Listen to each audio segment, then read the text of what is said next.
too, I guess you and Emmy together gave me my first audition. No way. Yeah. That was your first audition? That was my first time auditioning. I look back at that tape now and I'm like, really? You were great. Oh, thanks. You were. Well, I've gotten better. Amen. Okay. Well, I've gotten better, but I'm really appreciative of that, and this is a really full circle moment to be here in LA, number one, and to be sharing space with you. You're such a phenomenal individual, and I know it's weird. People say things like that to me, and it's weird because you're a person. You're a person, and you love doing the things that you do. But even my girlfriends, I haven't told them about this, but they are Hamilton fanatics. I'm talking can just listen to during a wine night. Wow. We'll put on the Hamilton soundtrack and we'll be around the living room singing. So they're gonna die when they hear about this. Those people exist. They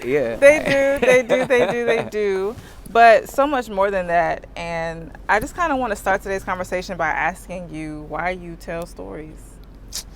Why do I tell stories? What a great question. I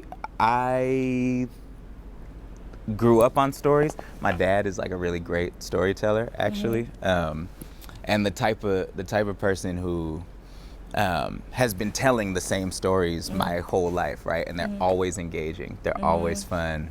I have favorites, and I can't wait to hear them again. And so I think between that and kind of being like a TV junkie growing up and like it's a continuation of how we imagine things, right? Sort of. And so I think for me, certainly like the discovering that I could do something in my life that hinged on imagining different circumstances was like really useful growing up. I grew up in Oakland and it wasn't always the nicest. We didn't have money, but I was never bored.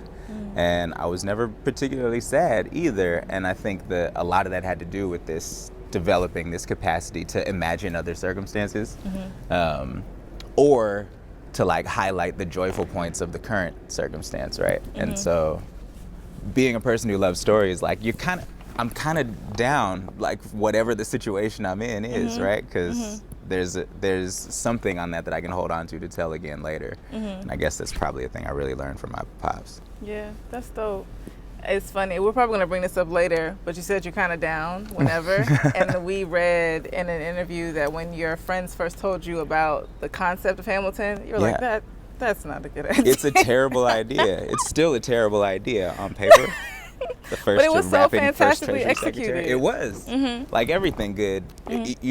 I think my like co-creator of most things, Rafael Casal, always says like the most powerful phrase is "it shouldn't work, but." It's that "but" that is like the real secret sauce for art. So it is a bad idea, and the fact that it works is a testament to how brilliant it is, really. Yeah. And it was really symbolic, obviously, for so many reasons. So the next question I wanted to ask you, being someone who loves stories and storytelling, was there ever a moment where you were like, wait, I don't see myself? Or did you always imagine yourself there? And was it just a matter of, well, let me put myself in that position? Or just what, as a person of color, as a Black person, did you ever have a moment like that? Yeah, I mean, I certainly remember the feeling of there not being a ton of Black representation on television or in films. But I also, I grew up watching like old movies, like classic comedy stuff, Charlie Chaplin and Abbott and Costello and stuff. That was like the stuff I really, really liked. And it was so far removed from my current reality anyway that I don't know if I would have expected to see myself in it. And then also, you did get those occasional like great performances in those films, albeit in like crazy subservient roles in hindsight, but like Louis Armstrong, the Nicholas brothers, like these cats who were giving this kind of like virtuosic performance, Cab Calloway, like these cats would show up in these movies and these comedies, these sort of like reviews. And so in a certain way, like there was black representation in these things, and to someone who was unaware of the context of what was going on, like, it was also the flyest part. Like, it was also the performance moments, the like, you know, so Yeah. so yeah, so there's that. And then also my mom was a DJ in the 70s. Okay. And so my mom's a little 5'1" white lady, and but like, by all accounts, had one of like the best sort of disco parties in the Bay Area at the time. And so so I grew up with music all around me, and then, you know, when I was 5 or 6 years old, and I started discovering rap music, which was mine, which didn't belong to either of my parents. But again, like, here's another bunch of storytellers and a context that is like very black and very, you know, so I remember becoming aware of the fact that there were roles that I probably was less likely to get or something once I started thinking about being an actor, which wasn't until a lot later. And that there was clearly like a lack of storytelling from a black perspective. But I don't know that I ever felt a lack of black storytellers around me in some way, either in watching those or also like from the Bay Area. So like, you know, going to poetry slams or like all my, you know, there were spaces that were pretty much just about black storytellers, you know, and I frequented those. I love that.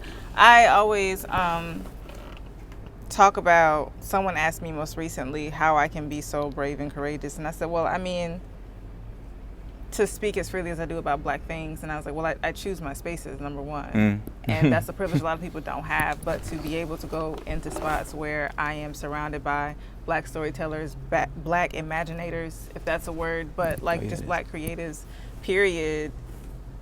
I don't know that I necessarily had this, oh, I don't see myself, because I just actively searched for it. You know, I wanted it, and what you look for, you'll find.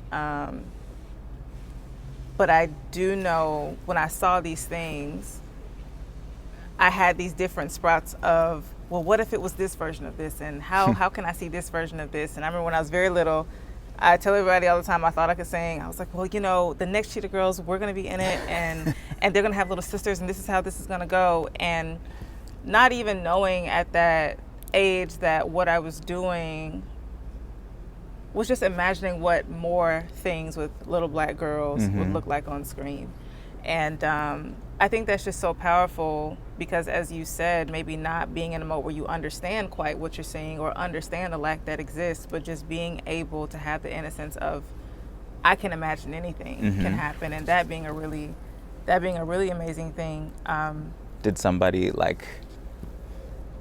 was that provided for you in some way? Did your parents push you in and that it wasn't direction? even that they didn't push me. Honestly, I think it was the Lord. I can't pinpoint a place. I tell people all the time, when I was very young, I had to be like less than 8 years old because that's when I moved from Virginia. But my aunt bought me a white Barbie doll, and I was like, girl, what is this? Why would you get this for me? But just so, I think because just in school, I got so engaged in the learning process when black people would come up. And so I think it wasn't so much like I'm waiting to see myself, but when I do, I'm like, oh wow, this is an amazing thing, and I'm so proud of where I come from, and I'm happy that everyone else is being exposed to this moment just like I am. And so I clung to things like that. My mom used to and maybe this is a function of being like a white lady having brown kids, but like she used to color in all of the coloring books. There weren't really books for black kids books. So before I ever got them, she had taken brown crayon and colored in all the kids in them. You know? That's a nice white lady. She is a nice white lady. She cares. Did you mention when you decided you wanted to act, you knew there were certain roles that you might not get, but you never expect to be playing a black Thomas Jefferson? That is true. And so could you give us a little bit? Wasn't on the checklist. Could you give us a little bit of insight to what that meant for yourself, your fellow cast members? It's a super interesting phenomenon, actually, because like, here's the thing about making plays when you have done that for most of your life. Like, nobody cares. And so like you know, the thing about doing theater in general is you go work really hard on something, harder than you'll ever work on anything, and you put it up, and whoever sees it, and like then it goes away. And that was the experience, you know. And one in a billion times is it a Hamilton, right? Is it this like sort of culture changing like touchstone of a thing? And so when my friend asked me to do a play, I was like, for sure, you know. And the thing, so there's what I got from it personally, and then what was happening publicly, and then how those things intersected, and they're pretty weird. So like personally, I did feel all of a sudden, by virtue of the fact that like I was, since I'm playing this role, forced to in a different way examine these characters and create links with them and empathy for them, even to Thomas Jefferson, who like, you know,